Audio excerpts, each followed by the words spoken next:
November, 1940. The cold didn't just bite it carved. Slawomir Rawicz pressed his cracked lips together and tasted copper. Blood, frozen before it could drip. Around him the Siberian wind howled through the barbed wire like 1,000 voices screaming in a language no one understood. He stood in formation with 200 other men, all wearing the same threadbare gray uniforms, all staring at the same patch of dirt between their boots. The guards called this place Camp 303. Slawomir called it the edge of the world. His hands shook inside his pockets not from fear, but from the kind of cold that made your bones feel like they might snap if you moved too quickly. He'd been here 11 months. 11 months since the NKVD had dragged him from his home in Pinsk, accused him of being a spy for the Polish resistance, and sentenced him to 25 years of hard labor in the Soviet Gulag system. 25 years. He would be 51 when they let him go. If they let him go. The guard at the front of the formation, a thick-necked man with a scar running from his eye to his jawline, barked something in Russian. Slawomir understood enough to know what was coming. Another day in the forest, felling timber with dull axes, dragging logs through snow that came up to their knees. But today felt different. Slawomir glanced to his right. Standing 3 men down was Zaro, a Yugoslav prisoner with hollow cheeks and eyes that never seemed to blink. Last night, in the darkness of the barracks, Zaro had whispered something that made Slawomir's heart hammer against his ribs. "I'm leaving, and I'm not coming back." At first, Slawomir thought it was delirium.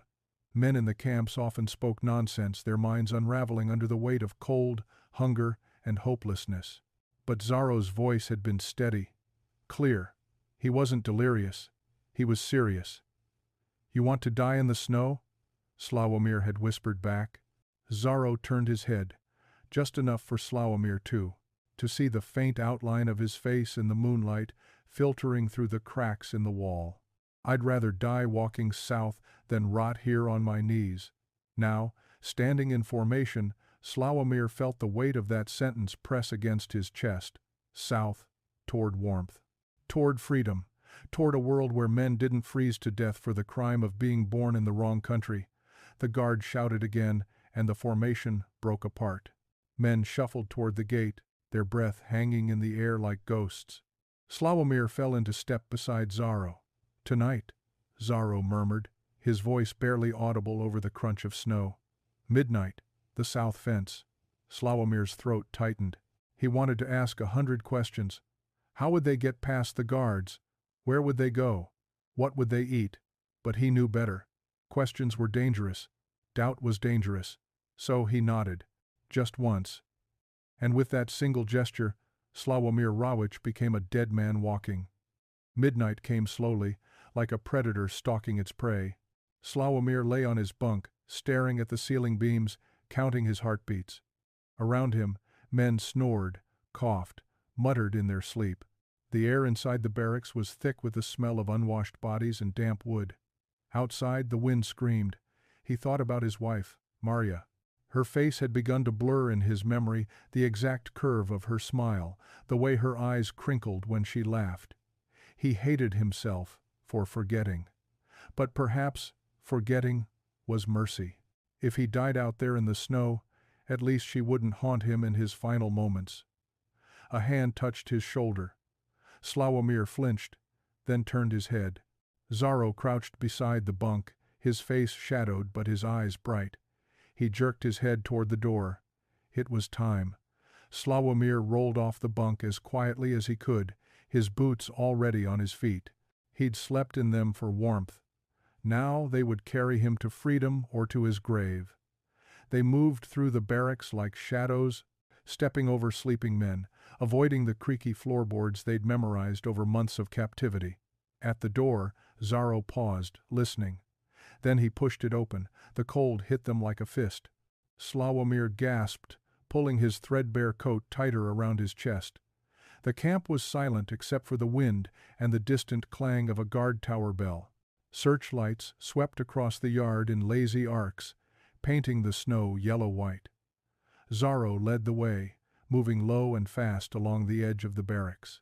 Slawomir followed, his breath coming in short, panicked bursts. Every shadow looked like a guard. Every sound felt like a gunshot waiting to happen. They reached the south fence, a wall of barbed wire 10 feet high, glinting like frozen teeth under the moonlight. Zorro dropped to his knees and began digging at the base of the fence with his bare hands, clawing through snow and frozen dirt. Slawomir knelt beside him, his fingers screaming as the cold bit into his skin. They dug in silence, side by side, until they'd carved out a shallow trench beneath the lowest wire. "Go!" Zorro hissed. Slawomir hesitated. Beyond the fence was nothing but darkness, endless, empty darkness. But behind him was a cage, a slow death. He dropped onto his stomach and began to crawl. The barbed wire scraped against his back, tearing through his coat, biting into his skin. He bit down on his tongue to keep from crying out, tasting blood again. His elbows dug into the frozen ground, propelling him forward inch by agonizing inch. And then he was through. He rolled onto his back, gasping, staring up at the stars. They looked the same as the stars he'd seen as a boy in Poland, cold, distant, indifferent. Zorro crawled through after him, breathing hard. For a moment, they just lay there in the snow, two escaped prisoners on the edge of oblivion. Then Zorro stood. "We run now." And they ran. 3 days later, Slawomir's feet had stopped hurting. That was a bad sign. They'd been walking south always. South through forests so dense the sunlight barely reached the ground. The snow had given way to mud, and the mud had frozen into jagged ridges that tore at their boots. Slawomir's toes were numb. He couldn't remember the last time he'd felt them. There were 7 of them now. On the second night, they'd stumbled across another group of escapees, 4 men and 1 woman, all Polish, all skeletal. The woman's name was Kristina. She wore a man's coat, 3 sizes too big, and had eyes that looked 1,000 years old. She didn't speak much, but when she did, her voice was steady, strong. The others were Emil, a former lawyer, Anton, a farmer, Pavel, a blacksmith, and Marek, a teenage boy who claimed he'd been arrested for stealing bread. They traveled together because alone they would die. Together they still might die, but at least they wouldn't die alone. Food was the first problem. They'd brought nothing from the camp except the clothes on their backs. For the first 2 days, they ate snow and chewed on pine bark. On the 3rd day, Anton caught a rabbit in a makeshift snare. They tore it apart with their hands and ate it raw, too desperate to wait for fire. Slawomir had never tasted anything so good. But the rabbit was gone by nightfall, and the hunger returned sharper, meaner. It clawed at his stomach like a living thing. On the 5th day, they reached a river. It wasn't frozen, not entirely. Chunks of ice floated on the surface, spinning lazily in the current. The water was black and fast, cutting through the forest like a wound. "We cross here," Zorro said, pointing downstream where the river narrowed. "We'll freeze," Emil said, his voice shaking. "We'll freeze if we stay," Kristina replied. They crossed one at a time, holding hands to form a chain. The water came up to Slawomir's waist, so cold it felt like knives stabbing into his skin. His legs went numb almost immediately. He focused on Kristina's hand in his, squeezing it tight, pulling her forward, even as the current tried to drag them both under. When they reached the other side, they collapsed on the muddy bank, shivering violently. Anton vomited. Marek cried. Slawomir just stared at the sky, wondering how much further south they would have to go before the cold stopped trying to kill them. "We keep moving," Zorro said, his teeth chattering. And they did. Days blurred into weeks. They walked until their boots fell apart, then wrapped their feet in strips of torn cloth. They walked through forests, across frozen plains, over mountains so steep they had to crawl on their hands and knees.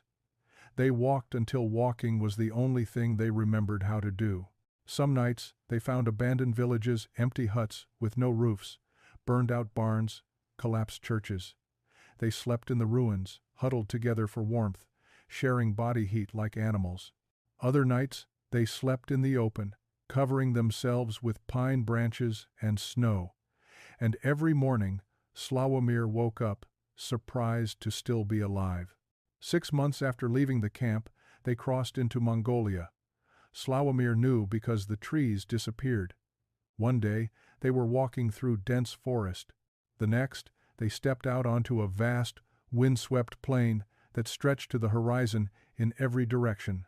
The ground was hard and cracked, dotted with tufts of yellow grass. The sky was so blue it hurt to look at.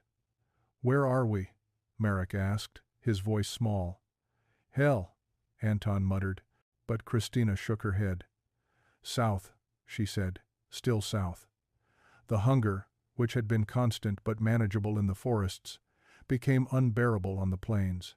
There were no rabbits here, no pine bark, no roots to dig up, just dirt and wind and endless empty sky.